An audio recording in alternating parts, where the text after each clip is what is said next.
وہ جو ان الانسان لفی خسر والی آیت ہے نا سورہ والعصر کی، سنی عالم دین تفسیر کبیر کے اندر وہ لکھتے ہیں کہ میں اس آیت کو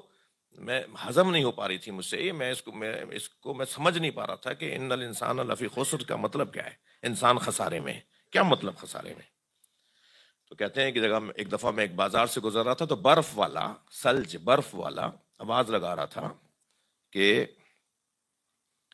رحم کھاؤ اس انسان پر جس کا سرمایہ گھل رہا ہے۔ تو کہنے لگے کہ وہ برف کیونکہ پگھل رہا تھا،